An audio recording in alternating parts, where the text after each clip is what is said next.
Hello, long time I haven't seen you. I was traveling around the world, and now I'm very happy to see a very mysterious and strong hero. Normally we have strong heroes, intellectual, but not mysterious and strong in one. So it already sounds like something very interesting. It's like James Bond. His name is Bryan Seely. He called himself, or they call him, ethical hacker. So he can steal any information from your computer, from my computer, from ours computers. But he is cybersecurity expert, author, and former US Marine. Imagine it or not. And in 2014, I don't know how he did it, he still wiretrap the US Secret Service and FBI. I don't know how it's possible to steal all the secrets from FBI who are protecting their secrets. And this man, he did it. Believe it or not. Hello. Good morning. Good afternoon. Good morning. Good afternoon. And for people in Kazakhstan, it's good night. So my first question to you, Bryan, I know it's maybe not the question exactly to cybersecurity person, but no, let's start from the cybersecurity question. How you managed to wiretrap the US secrets and why you did it? So that was 2014. There's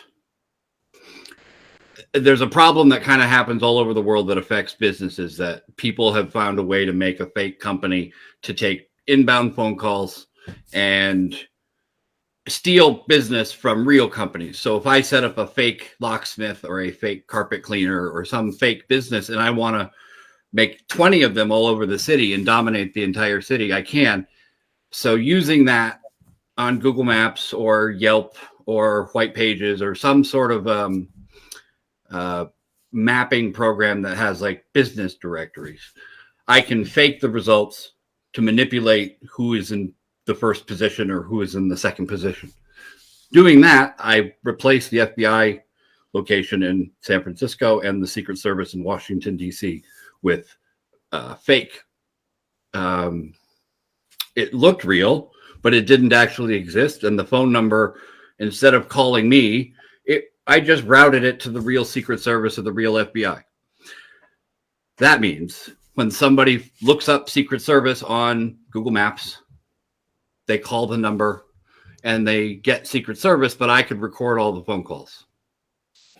But that is... it is a very bad idea. That is unbelievable. That means that whatever secrets you think are hidden, we are hidden heroes. The name of the program is Hidden Heroes because we are not that much exposed. But we are more hidden than FBI secrets. That means that you can steal practically anything, isn't it?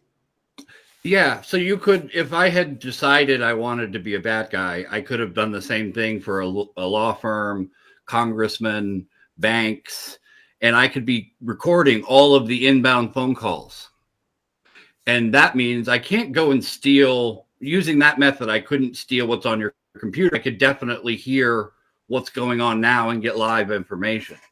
So that's not a safe thing to have happen. What recommendation you can give to people if they don't want, because let's say for people who are dating somebody, sure, and maybe after 2 years they will meet other person and they want to start from the beginning and they don't want to reveal that information. Or maybe if they will start being politicians, it will be very dangerous for them that these secrets will be revealed. Number one, to hide your secrets? Dating is risky. Number two, I don't advise being a politician. If you have to be a politician, some of them are good. Some of them, I believe, are really, really have a lot of integrity. I think a lot of people get into politics because they're angry, but there's not a lot of really good politicians that I would follow, especially in. I won't vote for Democrats or Republicans at this point. In my country. However, I would start with going to google.com and look for yourself. Try to find everything you can about you. Get a glass of wine, put on some music, and just spend some time trying to see what's out there about you. Because you you can search with quotes and find your full name, or you can type in name and then city and state or something like that. You need to go and find all the pictures that are about you, because if somebody else goes and does the same thing, what are they going to find? So maybe there are tricks to be able to get things that you don't want people to see to fall down the list or the rankings. There is, depending on which country you live in, you can actually request Google remove it from the results. So the right to be forgotten, like in the EU or in UK. The United States is a little bit different. Some countries have different cybersecurity laws, but start there. Do an inventory of what you have and what you need to worry about. What secrets do you have on the internet? Bryan, what you did in 2014, was it dangerous for you? You were not afraid that you will be prosecuted, that there will be telephone calls, that they will think that you're a spy, maybe that you're connected with Putin. You did it for Russia or something, I don't know what. But because now everything is wrong, they think it will be connected or whatever. So how dangerous that was for you personally? So it was very dangerous. They didn't arrest me because I didn't have what they called criminal intent. So instead of trying to sell the information, I went right to them and said, hey, you have a problem right here. Look. So that I wasn't trying to get away with it or make money. I was trying to tell the truth and fix the problem. Prior to the fake Secret Service location, I was making fun of people to make funny business locations. So I changed the Russian embassy in London to a gay bar, and I made the picture of the profile a picture that Vladimir Putin doesn't like. It's got him in like makeup and a rainbow picture behind it. So if he does know about me, he doesn't like me. I think he's now very busy, Bryan, so don't worry. He has something to do. So as our recommendation, he's a little bit busy. He's a little bit busy now. If we will think about recommendations for people, for companies, for big companies about cybersecurity, because this is a very big thing. I think these people should be paid well because they're protecting the companies and people and the secrets. At the end of the day, when you're protecting secrets, you're protecting their lives.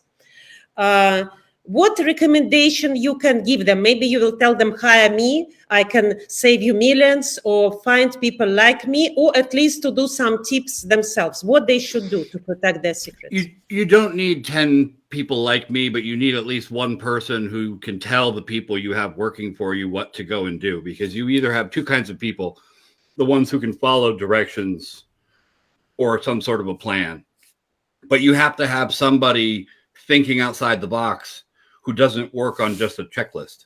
So if I go and look online and find stuff about your company, I have to be able to think, okay, here's what I see. What is it that I don't see? How can I break into this company? What am I going to be doing to try to break the website or get past security? How can I trick like some people have that mischievous problem-solving nature, and other people don't want to spend that much time. So you have to find someone obsessed. So the people who go to the biggest hacking conferences. So the people, most recently I was in Dubai for JISEC, and the people who go there are all very dedicated to cybersecurity. Saudi Arabia had its first hacking conference in Riyadh in November, December last year. And they're having another one, and 50,000 people showed up. It was incredible. So there are really, really passionate people, and these countries are now raising up their entire collective level of experience. Protecting their countries from hacking attacks, because now everybody knows what is hacking attack. Even they said that hackers helped Trump to win the elections. So I can hear this word hackers everywhere. So are they really that dangerous, or it's just rumors and it's a little bit exaggerated? How did hackers look like? Oh no, they're legitimate. It's we call it capture the flag. So if someone says, I'm going to break into your company and get this thing, like some secret document or some password or something, and they say, okay, I'm going to do it, and then they do magic and they come back with it. That's proof that they did it. So most often, the hackers are winning. They usually are. Most companies can't keep them out for very long. And the companies that do the best job can't prevent them from breaking in at all, but they can stop them. Once they get in, they can't get very far. It becomes more and more work to try to get access to something really, really You mean important. that it's not possible to prevent hackers to enter your company, but at least you need to build the borders. If they came in, at least they cannot move on, isn't it? Right, right. So like if you have a giant castle with a wall all the way around it, and the enemy breaks in, once they've passed the wall, they've got no restrictions. They can just take everything. That's it. It's game over. But for a company, you can have key cards that make you go from one thing to another, or it does two-factor authentication to be able to connect to anything. And it's very, very strict. And companies like that with Microsoft or Amazon, you don't see them getting breached in the news and losing everything. It usually is something very, very small, and it's not very valuable. And they stop it immediately because they're watching everything and they don't trust anyone. So it's a part of the zero trust concept for how to build a company. You don't want, if I turn into a zombie, if I get bit and I'm inside the company, how far can I get? Can I bite everyone? Or do I need a key card to go from my office to the next office? And then you have a zombie like, and it doesn't work, and he can't go and bite everybody else. That's how. But you Bryan, you don't leave us any space for optimism. You are saying that hackers are winning. That means they can break almost every company who is not spending millions, and even they can hack their credit cards. Not millions. It's not always the money. It's knowing what you have and knowing how to protect and minimizing.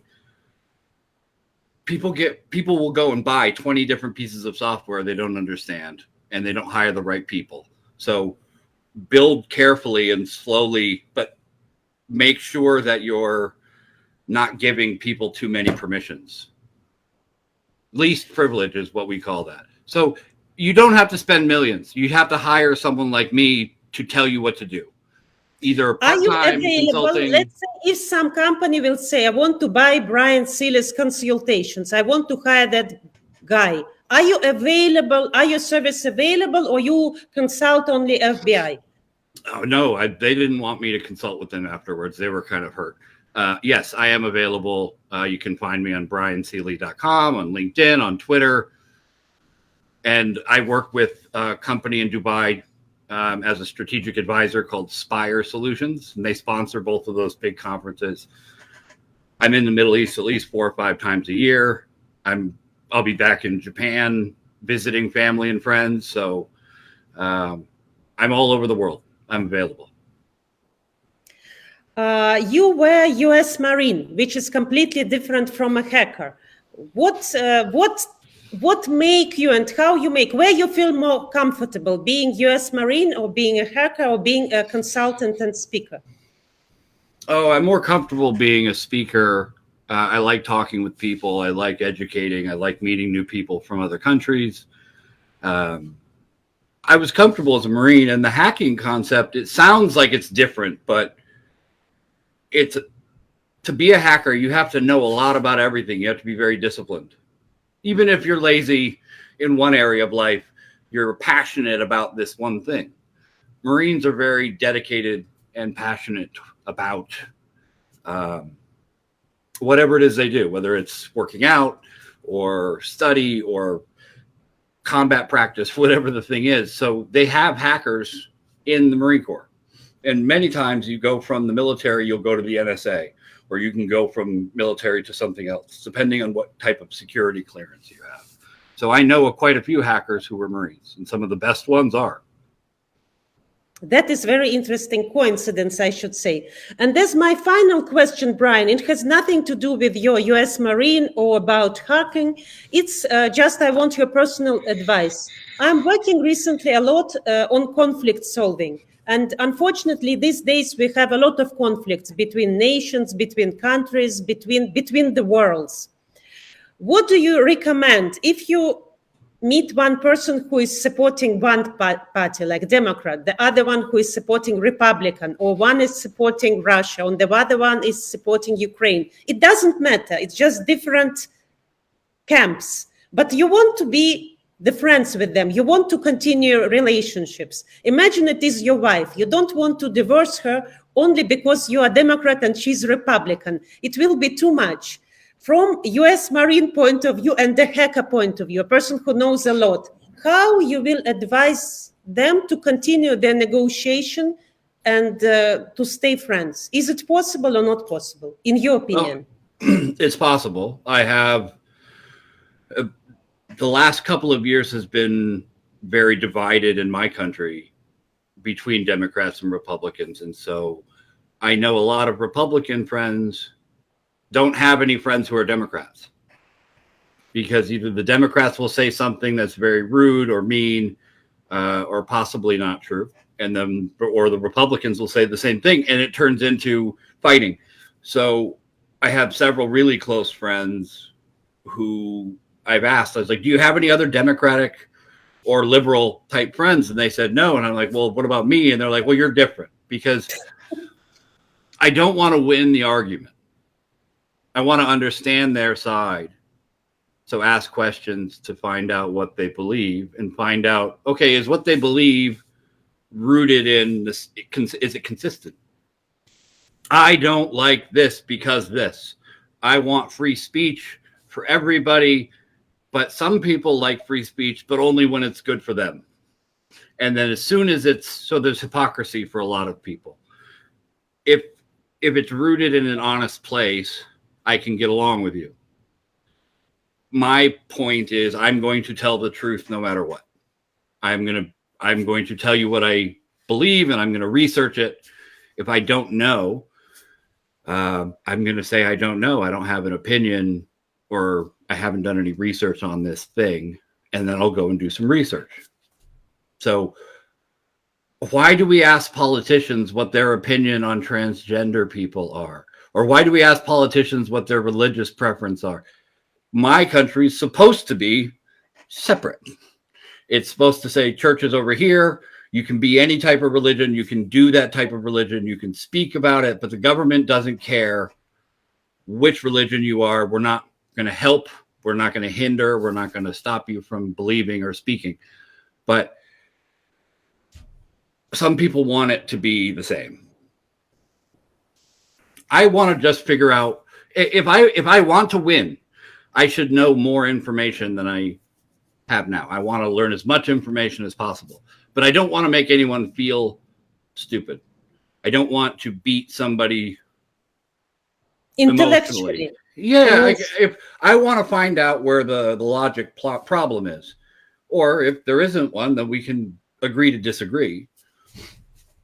Absolutely. I'm reading the book now. It's called Not Violent Communication. What is not violent communication? It is how to win with whoever it is. It might be your enemy, but there is a situation that you will survive. Imagine me and you, only if we become friends. On us depends the whole planet. If we become friends, we will save the whole planet. So let's say if the situation like this, we need to understand. And their points are, first is to watch and just to say about your feelings. Let's say, I feel la la la. When you do this, I feel la la la. So not about you are bad or I am bad or what you're doing is that's a really common, that's a tactic for using in relationships. Instead of absolutely. You made fun of me, or you did this, and saying I feel bad when you yell at me or something like that. It's more I feel. It allows the other person to feel something for you and express without losing his face. Like, Japanese very well, kao ushinao, to lose your face. We should save the person from losing his face, as you said.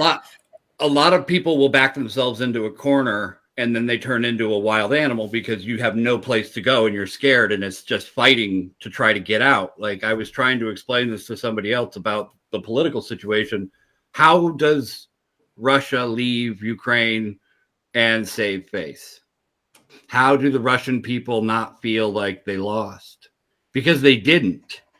The opinion is, I put up, I volunteered to host Ukrainian or Russian families, both. If somebody wants to move to the United States and become an American citizen and leave fighting, welcome, come, please. I don't hate someone because of their passport. It doesn't make any sense to me. And if the Russian people can't save face, you end up with somebody like, maybe not Putin, but like him, who has felt insulted by the West for 50 years. Absolutely. And Bryan, as you said, this is point number one. And point number 2 and 3 is to ask something. Let's say if you said, if you are speaking rude, when you speak rude, I feel like that. And I will be very happy when we speak very politely with each other. So without pointing out, we are asking how we would like. So I will appreciate it. I think now as US Marine, you are speaking more wisely than a lot of politicians. I want to congratulate you. Domo arigato gozaimashita. I want to congratulate you for this. It shows your Japanese roots and wisdom and being smart and being able to study, which is not all people can study. I mean, you can study at the age of 3, 4, 5, but I don't know what's happening with us. Why we stop studying at 30, at 40? Maybe when we will be 50, I think we should continue to study.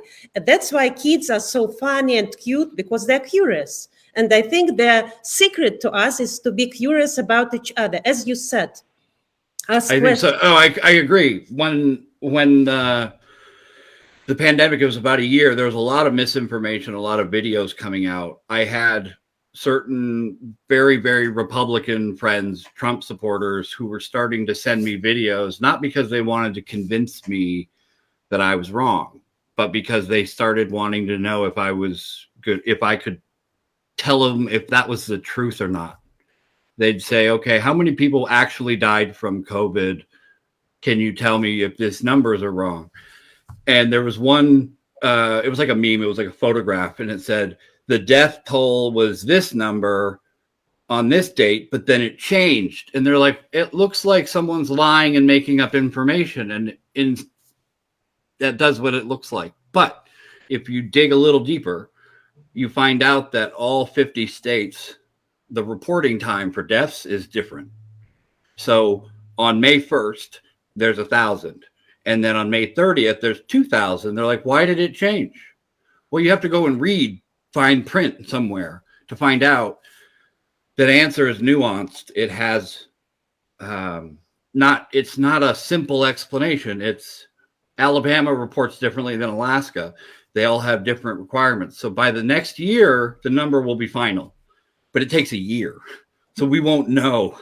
So that's why it looks like this guy is saying they're lying about COVID, but it's not. He just didn't know why the number changed, and he defaulted to being outraged. So they started sending me videos saying what's true and what's not true, which is a big thing. They trusted my opinion that I would tell them the truth. That is true. That is called critical thinking. And I think if me, Russian person and American person, manage to talk to each other, respecting and trying to find out our critical thinking, that is the way to solve many problems. I think take example from Olga and Bryan. Thank you so much for being with us. I wish you good success in raising your kids, to be patient with them, to use all your talents, because it's a very difficult job. And it's one of the most difficult jobs in the world. And I want you to succeed in that job as well, because I can see that in all other jobs you are succeeding. Best wishes to you, Bryan, and thank you so much for being with us. Спасибо. It was